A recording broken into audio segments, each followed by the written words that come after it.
The stars looked cold and distant from the observation deck of the UDI Valiant. Commander John Freeman stood with his hands clasped behind his back, watching the simulation of the latest battle between the Arcturians and Orions play out on the large holographic display. Bright flashes marked the destruction of ships and the deaths of thousands. He sighed heavily. 28 years, he said to no one in particular. 28 years of non-stop war between them.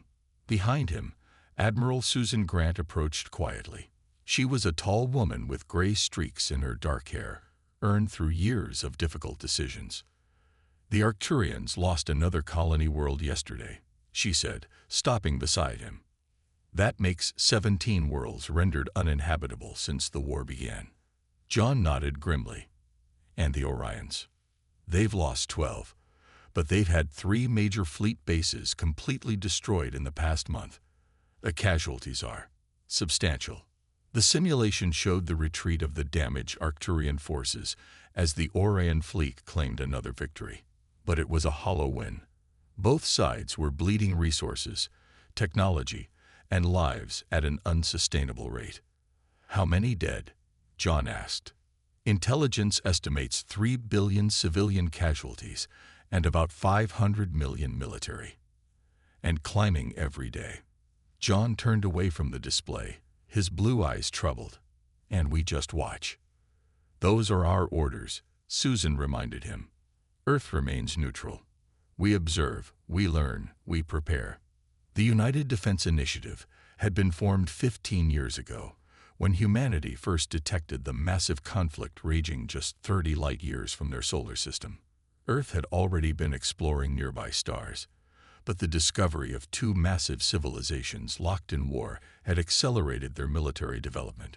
John walked to the large viewport, looking out at the stars. Somewhere out there, people who didn't look like humans were dying by the millions while his species watched and took notes. The Defense Council meets tomorrow, Susan said, joining him. President Clark wants your assessment of their latest weapon systems.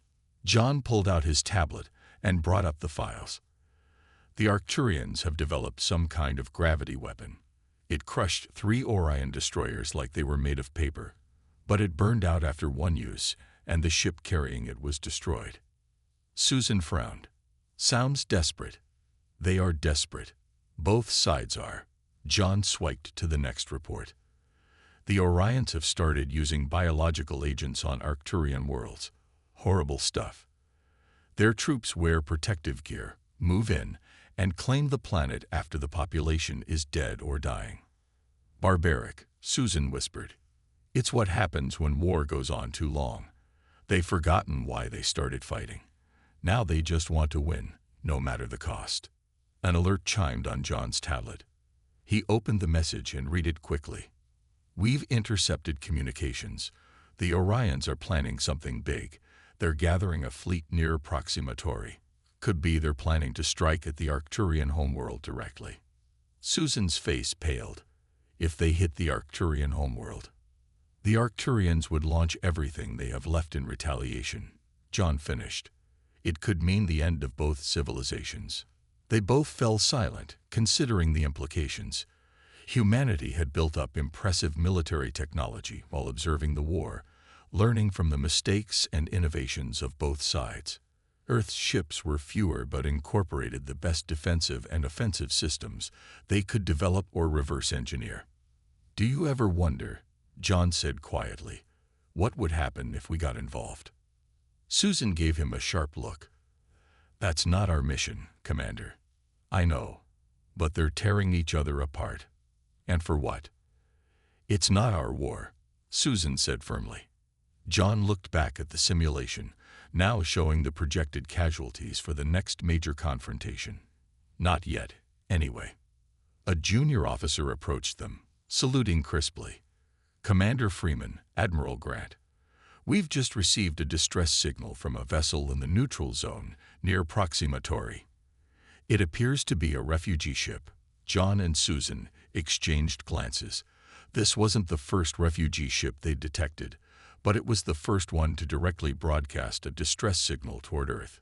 Are there any Arcturian or Orion military vessels in pursuit? Susan asked.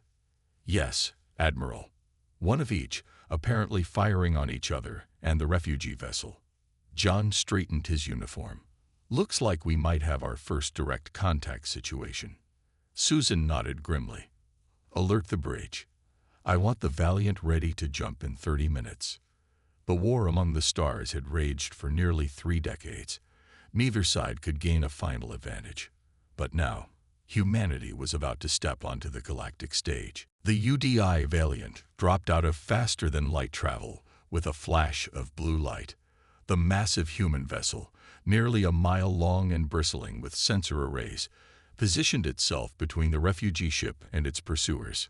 Status report, Admiral Susan Grant demanded as she strode onto the bridge. 2 vessels in pursuit of the refugee ship, replied Lieutenant Olivia Bennett from the communication station. 1 Arcturian cruiser, 1 Orion destroyer. Both have been firing on the refugee vessel and each other. Commander John Freeman studied the tactical display. The refugee ship is badly damaged. Life support failing. Susan's expression hardened. Open communications. All frequencies. Translator active. Channel open, Admiral, said Olivia. Attention alien vessels. This is Admiral Susan Grant of the Earth ship Valiant. You are engaged in hostile actions in neutral space. Stand down immediately or face consequences. The response was immediate and aggressive. The Arcturian ship fired a warning shot that passed close to the Valiant's bow. They're testing us, John said quietly. The Orion vessel transmitted a message. The translator converted the series of clicks and rumbles into English. Human vessel, this is not your concern. The ship contains criminals and spies. Withdraw or be destroyed. Susan nodded to John. Show them we're serious. John relayed orders to the weapons officer. Target point defense systems only. Disable, don't destroy. The Valiant's energy weapons lanced out with surgical precision. Both alien ships suddenly found their main weapons systems offline. What did you do to our ship? The Arcturian captain demanded, voice translated into flat English. We temporarily disabled your weapons, Susan replied calmly. We are here to assist the refugee vessel. Stand down and prepare to be boarded for inspection. While the alien captain sputtered threats, the Valiant deployed shuttlecraft to the damaged refugee ship. Major Frank Howard led the rescue team, his squad equipped with the latest combat armor. Inside the refugee vessel, they found chaos. The air was thin, emergency lighting cast red shadows across the corridors. Bodies of both Arcturians and Orions lay scattered throughout the ship. Survivors this way, called one of Frank's team, gesturing down a corridor. They found 20 survivors huddled in what appeared to be a conference room. 7 Arcturians, with their distinctive blue-scaled skin and 4 arms. 13 Orions, tall and insect-like, with compound eyes and mandibles. Among them stood 2 figures who appeared to be leaders. An Arcturian in elaborate diplomatic robes, and an Orion wearing what looked like scientific insignia. You are humans? The Arcturian diplomat asked, voice weak but clear. Frank nodded. I'm Major Howard of the UDI. We're here to help. Can you tell me what happened? The Arcturian diplomat moved forward shakily. I am Zixval, Senior Peace Envoy for the Arcturian Alliance. This is Krendor, Science Director for the Orion Collective. Frank's eyes widened behind his helmet visor. Peace Envoy. Krendor clicked his mandibles together nervously.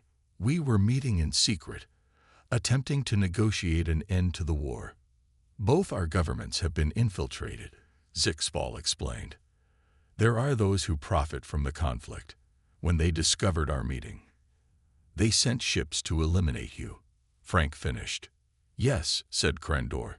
Our guards fought them off long enough for us to send the distress signal. Frank helped the injured alien to his feet. Let's get you all to our medical bay. Back on the Valiant, Admiral Grant and Commander Freeman received the refugees. The medical team worked quickly to treat the injured aliens.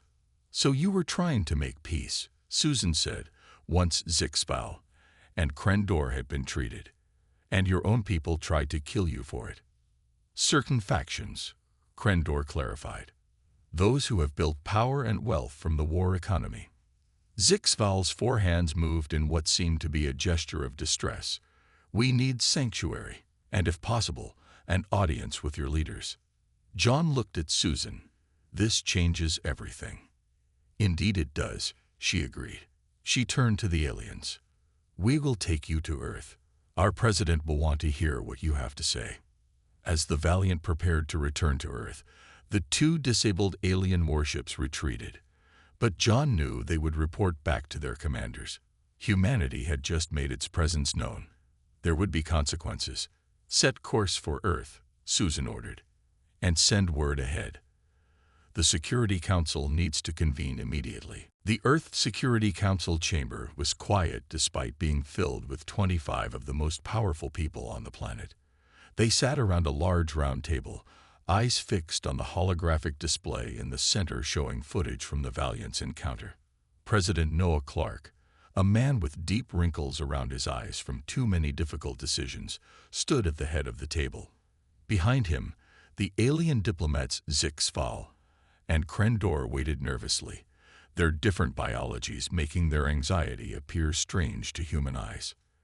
Ladies and gentlemen, President Clark began. For 3 decades, we have watched this war from a distance. We have built our defenses, improved our technology, and stayed neutral. Today, that policy is being questioned.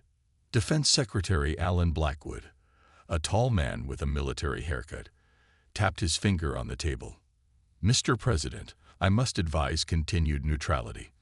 We don't have the numbers to take on either the Arcturians or the Orions, let alone both. Numbers aren't everything, said UDI Director Kate Martinez. She pulled up data on the main screen. We've been studying their tactics and technology for years. They've grown sloppy. They repeat the same mistakes. They rely on brute force rather than strategy. That may be true, Alan countered, but they each have fleets numbering in the thousands. We have less than 100 ships. Lieutenant Samantha Ross, a young tactical analyst with short blonde hair, cleared her throat. May I speak, Mr. President? President Clark nodded. Go ahead, Lieutenant. Sir, I've analyzed both Arcturian and Orion battle tactics extensively. Their war has become ritualized. They fight the same way because they expect each other to fight the same way. She pulled up battle simulations on the display. They're also exhausted. Their ships are poorly maintained. Their crews are undertrained because they've lost so many veterans. What are you suggesting? Asked Kate. Samantha stood up and walked to the center of the room. A targeted intervention. Not a full-scale war. A single decisive action that would demonstrate our capabilities and force both sides to the negotiating table. The room erupted in murmurs. President Clark raised his hand for silence. Please explain your plan, Lieutenant. Samantha nodded. Intelligence reports that both the Arcturian and Orion fleets are gathering for a major battle at Proxima Tauri. We position our fleet between them. We give them one chance to stand down. When they refuse, we use our quantum disruption technology to disable their weapon systems. That's suicide, Alan protested. Our ships would be caught in the crossfire between two massive fleets. Not if we act quickly and decisively, Samantha countered. Our ghost drives give us maneuverability they can't match. Our shield technology is superior, and they don't know what we're capable of. President Clark turned to Commander John Freeman, who had been quietly observing. Commander, you've studied these aliens longer than anyone. What's your assessment? John straightened in his chair. Lieutenant Ross is right. Both sides are running on fumes. They've forgotten why they're fighting. They're just going through the motions now. He paused. And the war is coming our way regardless. The winners will eventually find Earth, and they'll be looking for new resources. The alien diplomats stepped forward. Zixval spoke first, her translator converting her words to English. Your assessment is correct, Commander. Our governments are controlled by military leaders who profit from endless war. Many of our people want peace but are afraid to speak out. Krendor clicked his mandibles. The next battle will be especially devastating. Both sides are deploying planet-killer weapons. Millions more will die. President Clark took a deep breath and looked around the room. I need a decision, council members. Do we maintain neutrality or do we intervene? One by one, the council members voted. The final tally: 15 for intervention, 10 for continued neutrality. President Clark nodded solemnly. Then it's decided. Director Martins, prepare the fleet. Commander Freeman, you'll coordinate with Lieutenant Ross on tactical planning. He turned to the alien diplomats. We will need all the intelligence you can provide on both fleets. As the meeting adjourned, John caught up with Samantha in the hallway. 5 hours, he asked, referencing her proposal. She nodded confidently. 5 hours from first engagement to ceasefire. Any longer, and we risk taking too many casualties. John looked skeptical. That's an ambitious timeline. Humanity has always been ambitious, Samantha replied with a small smile. That's how we survived on Earth. Now it's time to show the galaxy what we can do. The Martian orbital shipyards buzzed with activity. Earth's battle fleet, normally spread across the solar system, had gathered in formation around the red planet. 47 warships and their support vessels formed the heart of humanity's military might. Captain Eric Daniels stood on the bridge of the UDI Defender, the newest and most advanced ship in the fleet. Through the viewport, he watched as technicians in spacesuits moved around the hull of a nearby vessel, making last-minute adjustments. How are the preparations coming along? Admiral Susan Grant asked as she floated onto the bridge, using the zero-gravity handholds with practiced ease. The Ghost Drive upgrades are complete on all ships, Eric reported. The quantum disruption fields have been tested and are functioning at optimal levels. Tactical AI systems are fully integrated. Susan nodded with satisfaction. And the crews? Ready and determined, Eric said. Though some are nervous. We've never faced alien combatants before. Neither have they faced us, Susan replied with a tight smile. The door to the bridge slid open again, and Ambassador Linda Peterson entered. She was a slender woman with dark skin and sharp eyes that missed nothing. The diplomatic channel is ready, she announced. I'll be broadcasting our message to both faction leaders simultaneously in 1 hour. Eric raised an eyebrow. Do you think they'll listen? Linda's expression was serious. They'll listen. Whether they'll heed our warning is another matter. On the tactical display, the human fleet appeared as a cluster of blue dots. 2 much larger clusters of red and green dots represented the gathering Arcturian and Orion fleets near Proxima Tauri. They really are throwing everything they have left into this battle, Eric observed. Susan's face darkened. According to our alien guests, both sides believe this will be the final confrontation. The Arcturians have 3 planet-killer weapons. The Orions have deployed their biological warfare ships. If either side uses those weapons, Eric began. Millions die, Susan finished grimly. That's why we need to stop this now. The comm system chimed. Lieutenant Samantha Ross appeared on screen from Earth Command. Captain Daniels, Admiral Grant. She greeted them. I sent the final tactical plan to your ships. Each vessel has specific targets and responsibilities. Timing will be everything. Eric reviewed the plan on his tablet. 5 hours still seems ambitious, Lieutenant. Samantha's confidence hadn't wavered. The first hour is positioning and the ultimatum. The second hour is weapons neutralization. The third hour is for boarding operations. The fourth hour is for revealing evidence to both sides. The fifth hour is for ceasefire negotiation. And if they don't agree to a ceasefire, Linda asked, then we demonstrate what happens to those who threaten galactic peace, Susan said firmly. In the officers' mess hall, Major Frank Howard briefed his special operations teams. 50 men and women in advanced combat suits listened intently as he outlined their mission. Each team will board a designated command ship, he explained. Your objective is not to fight. You are there to deliver information packages directly to their command systems. These packages contain evidence of corruption, war profiteering, and betrayal by leaders on both sides.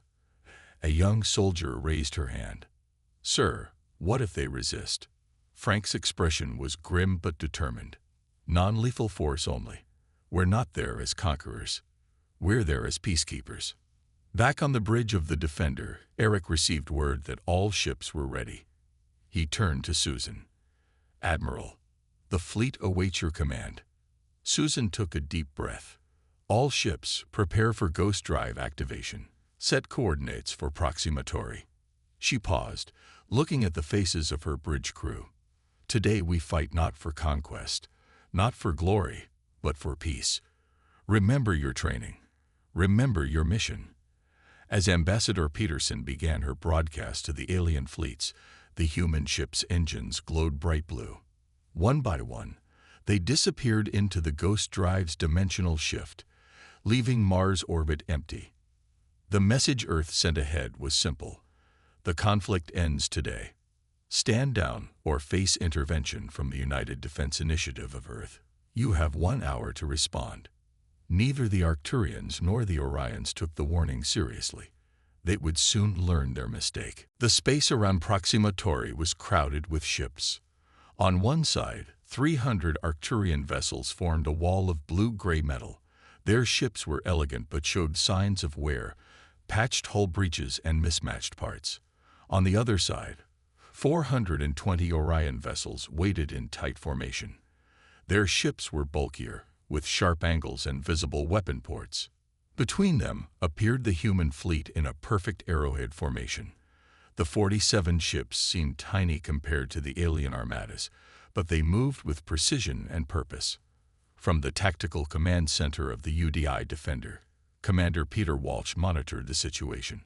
Holographic displays showed the positions of all ships in the battle zone. "All vessels in position," he reported to Captain Eric Daniels.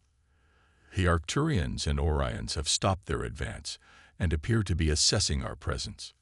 Eric nodded. "Lieutenant Bennett, open communications on all frequencies." Olivia Bennett, a communications officer with steady hands and a calm voice, activated the fleet-wide broadcast system. "Channel open, Captain." Ambassador Linda Peterson's image appeared on the main screen. She stood straight and spoke with clear authority. "This is Ambassador Linda Peterson of Earth. We have monitored your conflict for decades. We have witnessed the destruction of worlds and the deaths of billions. This ends today." She paused to let her words sink in. "We demand an immediate ceasefire. Power down your weapons and recall your fighters. You have 10 minutes to comply." The response was immediate. Both alien fleets launched fighters and powered up weapon systems.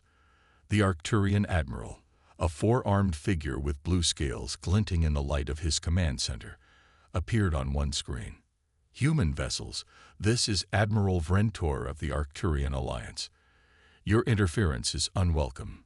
Withdraw immediately or be destroyed." On another screen, the Orion Fleet Commander appeared, his insect-like features clicking in agitation. "Earth ships, this is Fleet Commander Ziknar. This conflict does not concern you. The Arcturian threat must be eliminated for galactic security." Peter looked at Eric. "They're not backing down." "We didn't expect them to," Eric replied. He turned to Olivia. "Inform the Admiral that both sides have rejected our terms." Aboard the UDI Valiant, Admiral Susan Grant received the news without surprise. "Begin Phase 1, she ordered. Throughout the human fleet, weapons officers activated the quantum disruption fields.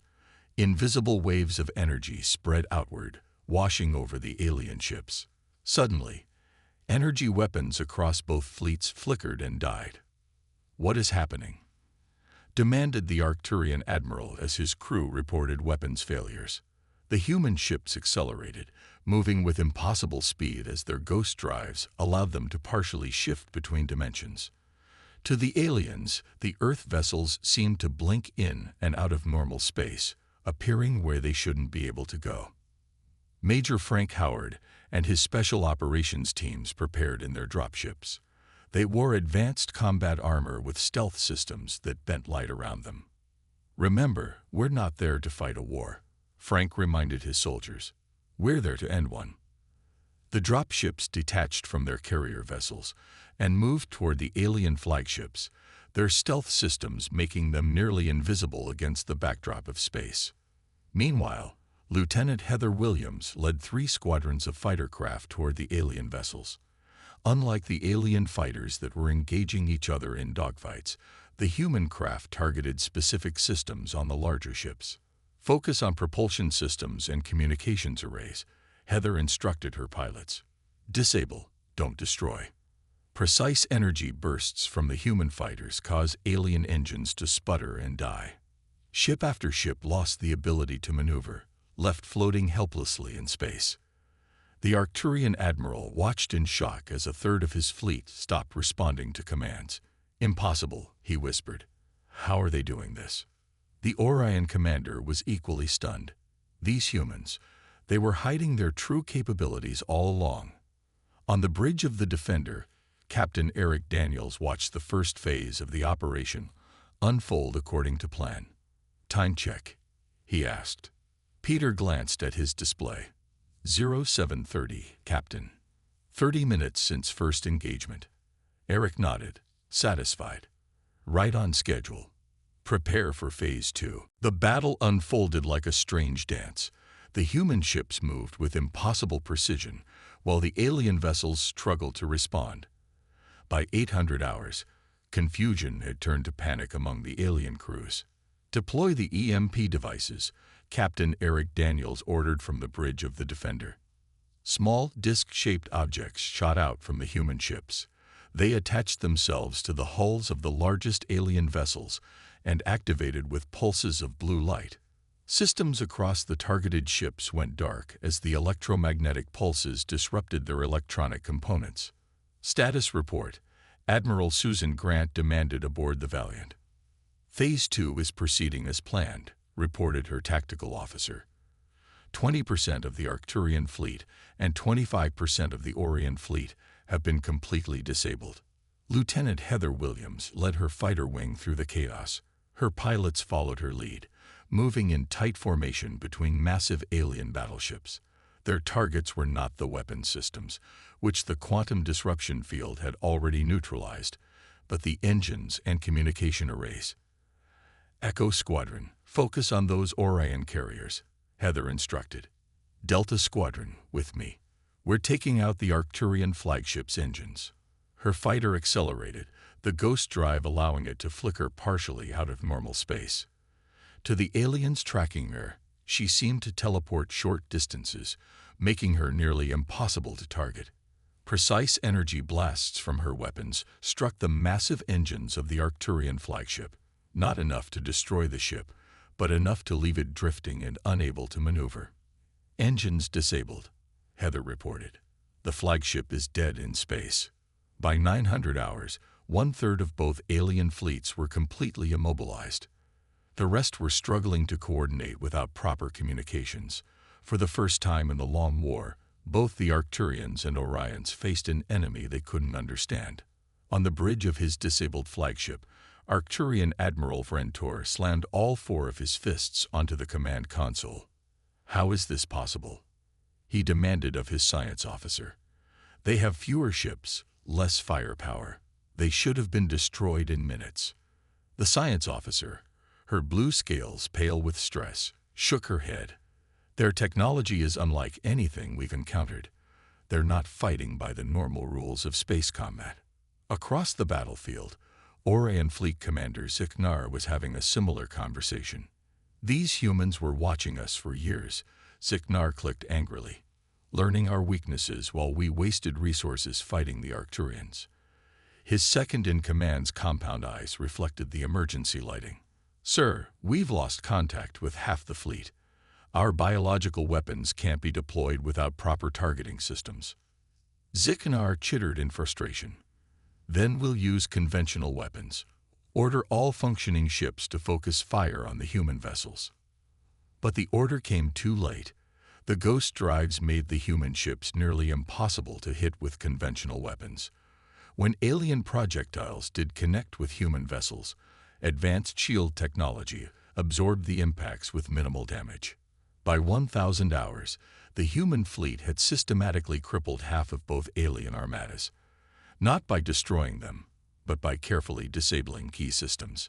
Major Howard, begin boarding operations, Admiral Grant ordered. The special operations teams, which had been waiting in stealth mode near the alien command ships, activated their thrusters. Frank Howard led the first team toward the Arcturian flagship's main airlock. "Remember, we're here to deliver information, not to fight a war," he reminded his team over the comm. "Use non-lethal force only if absolutely necessary." Inside his suit, Frank checked the data package he carried. It contained years of intelligence gathered by Earth's observers, evidence of corruption, war profiteering, and betrayal by high-ranking officials on both sides. "Approaching airlock now," he reported. No signs of external defense systems. As his team prepared to breach the Arcturian flagship, similar teams approached 5 other key command vessels across both fleets. On the Defender, Captain Daniels watched the operation unfold on his tactical display. "Time check," he called out. 10:15 hours, Captain," Commander Walsh replied. 3 hours and 15 minutes to go." Eric nodded. "Right on schedule. Prepare for Phase 3. Major Frank Howard moved through the corridors of the Arcturian flagship with his team close behind. The alien crew members they encountered were too shocked to resist. Some fled, while others simply stepped aside, their forearms raised in surrender. "This way to the command center," Frank said, following the ship schematics provided by Zixval. The Arcturian diplomat had given them detailed maps of the vessel's layout.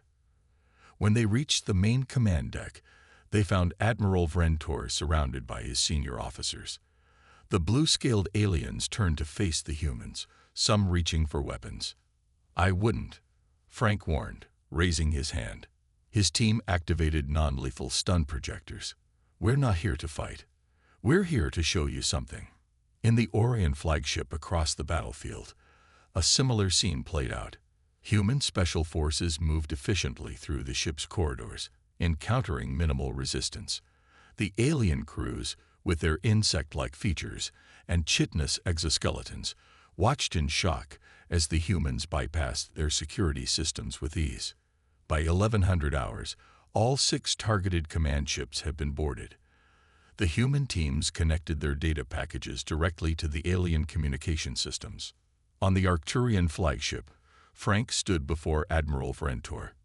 "You've been lied to," he said simply. "Watch." The ship's main display screen lit up with documents, communications, and financial records. They showed how weapons manufacturers on both sides had been secretly working together, prolonging the war for profit. Government officials had received massive payments for ensuring the conflict continued. Military leaders had deliberately sabotaged peace efforts. Admiral Vrentor's scales paled as he watched. This cannot be true." "Every bit of it is verified and authenticated," Frank replied. "While your people died by the billions, these individuals grew wealthy and powerful." Across the battlefield, the Orion commander was seeing identical evidence. Records showed how his own superiors had ordered attacks on civilian targets not for military gain, but to provoke the Arcturians into continued fighting. Meanwhile, Ambassador Linda Peterson opened direct communication channels to both flagships from the UDI Valiant. "Admiral, Commander," she addressed the alien leaders, "you've now seen the truth. This war has been artificially extended for the benefit of a few. Your people have been sacrificed for profit." The Arcturian admiral, visibly shaken, responded first. "How do we know this isn't human trickery?" "The authentication codes are genuine," one of his officers confirmed reluctantly. "These are real communications from High Command." Linda continued, "We have no interest in conquering either of your civilizations. Earth wants stable, peaceful neighbors. But we will not allow this senseless slaughter to continue." As if to emphasize her point, Captain Eric Daniels directed the Defender toward an uninhabited moon orbiting the nearby gas giant. "All ships, this is Captain Daniels. We will now demonstrate our primary weapon system. This is not a threat, but a demonstration of what could have happened if we chose destruction rather than peace. The defender's main weapon charged, emitting a blue glow that grew in intensity. A focused beam of energy shot forth, striking the distant moon. For a moment, nothing happened. Then the entire moon began to break apart, crumbling into countless fragments. That was at 20% power, Eric informed the watching alien commanders. We could have done the same to your ships at any time. The silence that followed was profound. Finally, the Orion commander spoke. This evidence, if our people see this, there will be revolution. Perhaps reform would be better than revolution, Linda suggested. Your people need leadership now more than ever. The Arcturian admiral looked at the human ambassador on his screen, then at the human soldiers standing calmly on his bridge.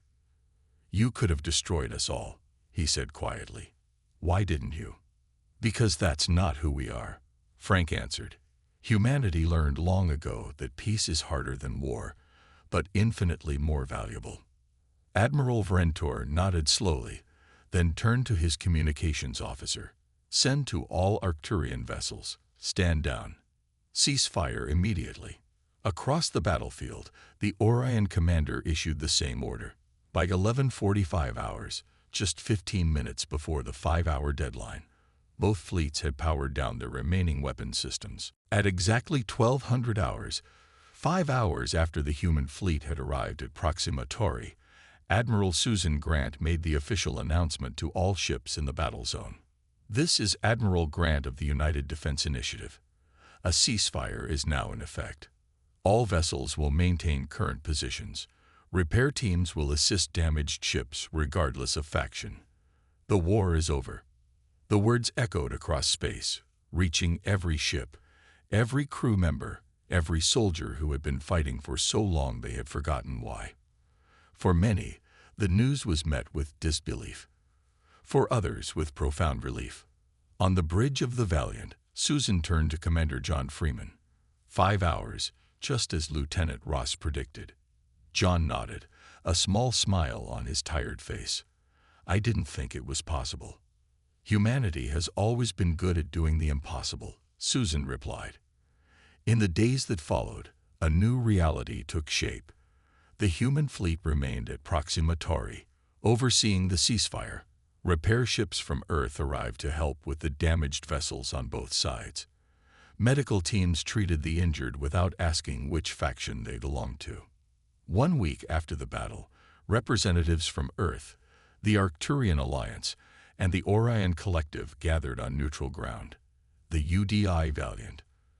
President Noah Clark arrived personally to oversee the peace negotiations.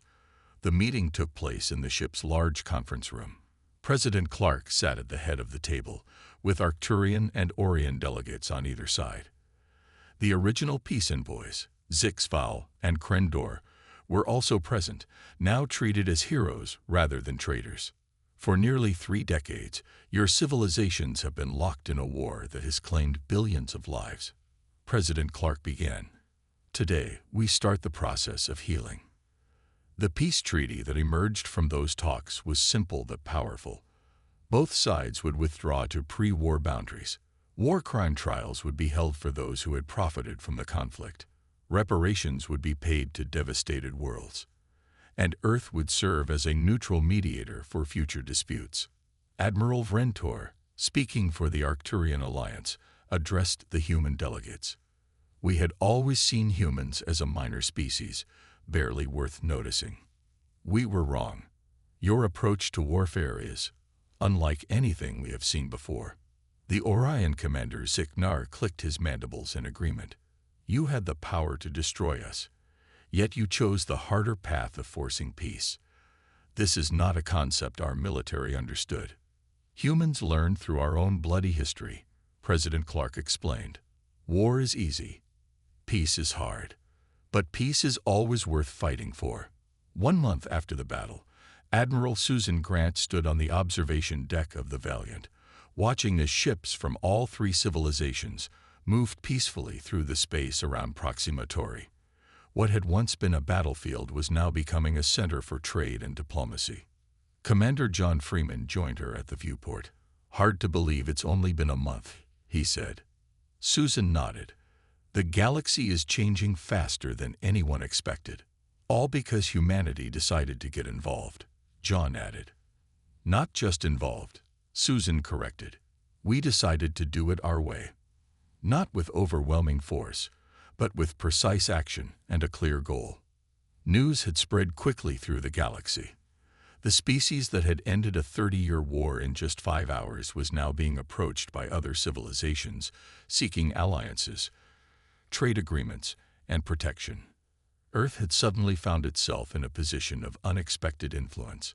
Humanity's unique approach to warfare, focusing on disabling rather than destroying, revealing truth rather than simply imposing will, had caught the attention of the galactic community.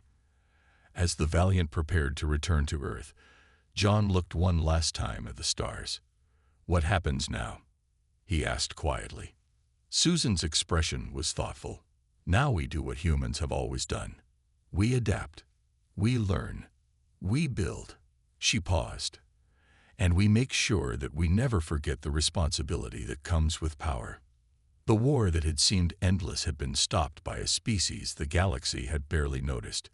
In just 5 hours, humanity had changed the course of galactic history, not through superior numbers or firepower, but through strategy, precision, and the courage to choose peace over victory.